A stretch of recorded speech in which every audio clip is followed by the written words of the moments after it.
Hello friends, welcome to IAS classes. कल हमने सिंधु घाटी सभ्यता के बारे में पढ़ा था। आज हम उसी टॉपिक से रिलेटेड कुछ एमसीक्यूज़ करेंगे जो कि हर एग्ज़ाम्स के लिए बहुत ज़्यादा इंपॉर्टेंट हो जाते हैं, जिसे आप बहुत ध्यान से देखें। और जितने भी हमने एमसीक्यूज़ किए हैं और यहाँ पर आपके क्वेश्चंस दिए गए हैं, सब कल के ही जो चैप्टर हमने कल पढ़ा था उसी से रिलेटेड है। तो आप ध्यान से पढ़ें, और आपने अगर कल का लेक्चर ठीक से देखा है तो आप सभी क्वेश्चंस के आंसर बड़े इजीली दे पाएंगे। चलिए टाइम वेस्ट ना करते हुए स्टार्ट करते हैं। पहला क्वेश्चन, सिंधु घाटी सभ्यता का महान स्नानागार कहाँ पाया जाता है? ये अगर आपने कल का वीडियो देखा होगा तो उसमें बताया गया था कि सिंधु घाटी सभ्यता का जो एक महान स्नानागार था, जिसमें कमरे बने हुए थे, एक स्विमिंग पूल जैसा था, वो मोहनजोदड़ो में मिला था। तो यहाँ पे आप इजीली क्वेश्चंस को मार्क कर सकते हैं कि यह जो दिया गया था वो आपका यहाँ पर है मोहनजोदड़ो। इसका आंसर हो जाएगा मोहनजोदड़ो। सेकंड क्वेश्चन पे आते हैं। सेकंड क्वेश्चन है, सिंधु घाटी सभ्यता का बंदरगाह किस स्थल से मिला है? ए लोथल, बी रोपड़, सी कालीबंगा या डी बनावली। क्वेश्चन को देखें, अगर आप आंसर दे पा रहे हैं तो प्लीज़ कमेंट में बताएं। तो और इसका वैसे सही आंसर होगा ए लोथल। अपना हमारा अगला क्वेश्चन है नंबर 3, हड़प्पा किस नदी के तट पर है? ये हमने कल लेक्चर लेते हुए भी बताया था कि जो भी हड़प्पा कालीन नगर हैं किस नदी के तट पे, ये बहुत इंपॉर्टेंट होते हैं। तो यहाँ पे आपसे पूछा गया है कि हड़प्पा किस नदी के तट पर है?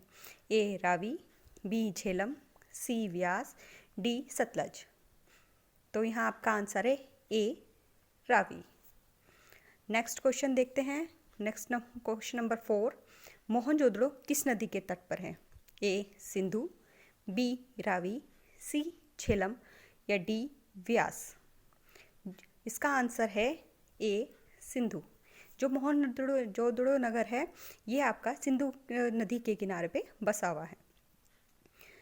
अगला क्वेश्चन देखते हैं नंबर 5, सिंधु घाटी सभ्यता के लोगों का जो मुख्य व्यवसाय वो क्या था?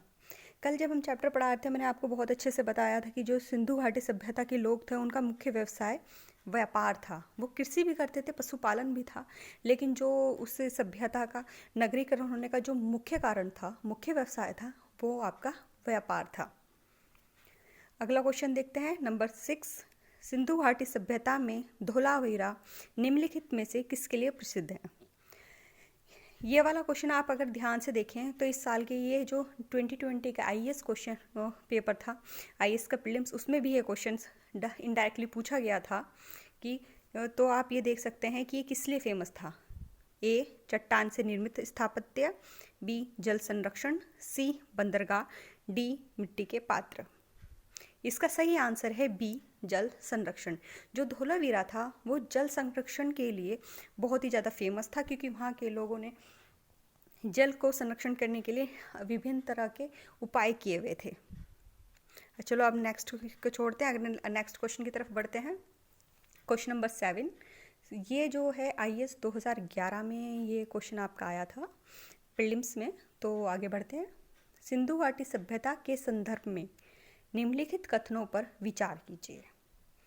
पहला कथन है, ये मुख्यतः लौकिक सभ्यता थी, उसमें धार्मिक तत्व यद्यपि उपस्थित था लेकिन वर्चस्वशाली नहीं था। वर्चस्वशाली का मतलब ये कि धार्मिक तत्व थे, लेकिन ऐसा नहीं था कि लोग धार्मिक बहुत ज़्यादा हो रहे थे, क्योंकि हमें वहाँ से मंदिर वगैरह नहीं मिलते, इसलिए हम ये कहते थे लौकिक सभ्यता थी और वर्चस्व नहीं था।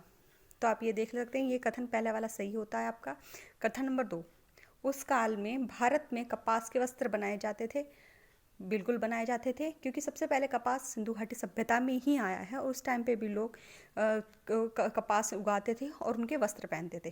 तो हम यहाँ देखते हैं कि हमारा क्वेश्चन ये वाला सही हो जाता है। हमारा क्वेश्चन आंसर सी यहाँ पर हमारे पास आंसर हो जाता है। ठीक है, और नेक्स्ट क्वेश्चन की तरफ बढ़ते हैं। देखते हैं क्वेश्चन नंबर 8, पहली बार कपास उगाने का श्रेय किस सभ्यता को जाता है? जैसे कि हमने अभी ऊपर वाले प्रश्न में आपको बताया था कि सिंधु घाटी सभ्यता के लोगों ने ही सबसे पहले कपास उगाया था, तो इसका आंसर हो जाएगा ए सिंधु घाटी सभ्यता के लिए सबसे पहला आंसर हो जाएगा सिंधु घाटी के सभ्यता के लोगों को कपास उगाने का श्रेय दिया जाता है। ये बहुत से क्वेश्चंस बहुत सारे एग्जाम्स में पूछा गया है कपास उगाने का, तो आप इसे ध्यान रखिए। कपास उगाने के जो सबसे पहले उगाया था वो सिंधु घाटी की सभ्यता के लोगों ने ही उगाया था। चलो अब नेक्स्ट देखते हैं क्वेश्चन नंबर 9।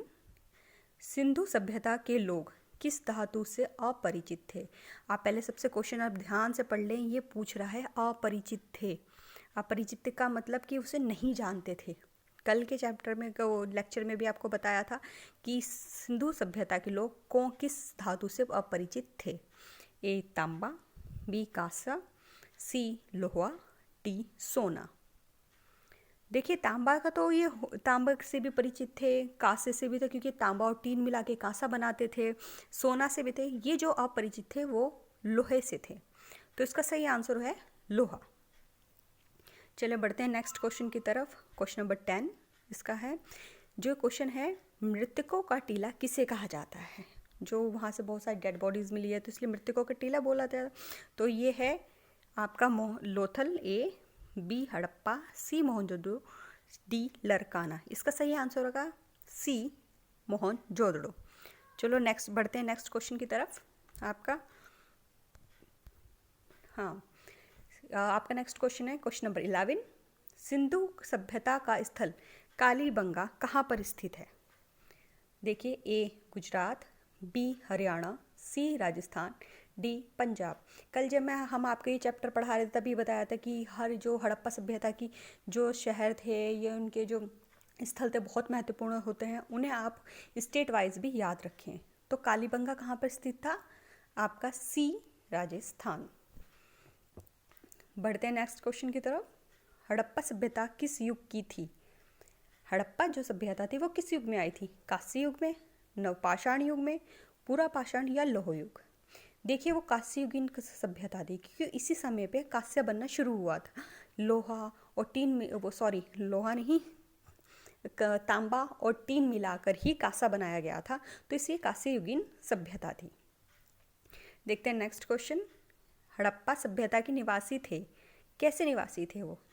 ए जनजातीय थे, बी ग्रामीण थे, सी शहरी, या डी खानाबदोश? आपने देखा होगा जो हड़प्पा सभ्यता थी वो नगरीय सभ्यता थी, वो अपने नगर के लिए फेमस थी हर जगह, इसीलिए इसका आंसर होगा सी शहरी, क्योंकि वहाँ के निवासी शहरी थे सब। इसी शहर नगरीय सभ्यता थी तो इसलिए हम इसके निवासी शहरी, सी इसका आंसर होगा। क्वेश्चन नंबर 14 आगे बढ़ते हैं। हड़प्पा कालीन जो हमें मोहरें मिली थी वो अधिकांशतः किस चीज़ की बनी हुई थी?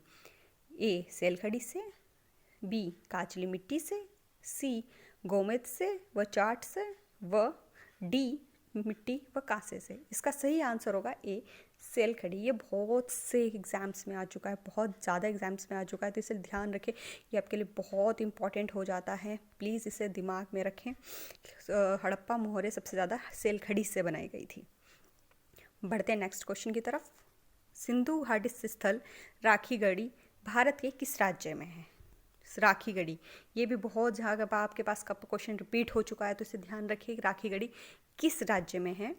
ए उत्तर प्रदेश, बी हरियाणा, सी गुजरात, या डी राजस्थान? इसका सही आंसर है बी हरियाणा। इसका जो राखीगढ़ी है वो हरियाणा से मिलती है। आपको यहाँ पे जितने भी क्वेश्चंस पढ़ाए गए हैं ये कल के हमने वीडियोस में हम सब पूरा चैप्टर पढ़ाया था, सब बता दिया गया था। अगर आपने वो वीडियो नहीं देखी है तो प्लीज़ आप जाके उसे देख लें, और हमारे चैनल को प्लीज़ लाइक, सब्सक्राइब और शेयर ज़रूर कर दें। Thank you.